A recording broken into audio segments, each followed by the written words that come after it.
收看《Go Go 共哈发》，我是敏华。今天来到动物之家，里面呢有非常多可爱的猫咪，还有 Gilly 哦，Gilly 就是狗了。它们真的很需要一个爱它们的主人，而且现在认养的话还送疫苗哦，带你们去看看。这些猫咪都很可爱，但有的被弃养，有的等待被认养。除了猫之外，也有很多的 Gilly 等待一个好主人。像是我身上的这一只，组长它叫什么名字啊？它还没有取名字哎，你要帮它取吗？它是公的还是母的？公的。那你就叫做赛亚狗好了，好不好？赛亚狗，看一下镜头好不好？它害羞。动物之家希望本狗的也有温暖给我卡。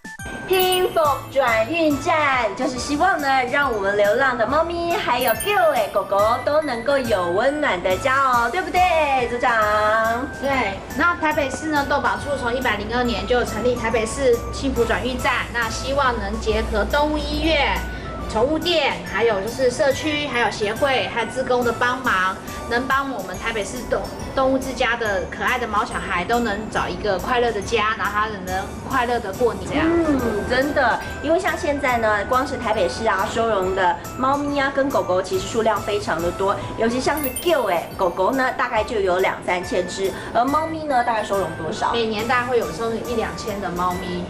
所以很重要的呢，就是要记得要认养代替购买，这非常非常的重要哦，因为这样子才能让我们可爱的毛小孩都能有个幸福给我卡。为了让毛小孩有一个温暖的家，除了原本的5个认养机构之外，今年多了19个地方，总共有24个认养地点，让民众认养更方便。Hello， 各位朋友们，你们也跟明珠一样喜欢这些毛小孩吗？他们真的是我们最忠实的好朋友，记得要给他一个温暖的家哦。在这边，我们一起来复习一下今天学到的新单字。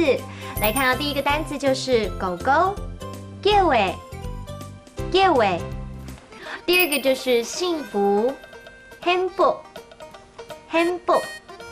第三个，我们来学一整句话哦。来看到就是让狗也有温暖的家。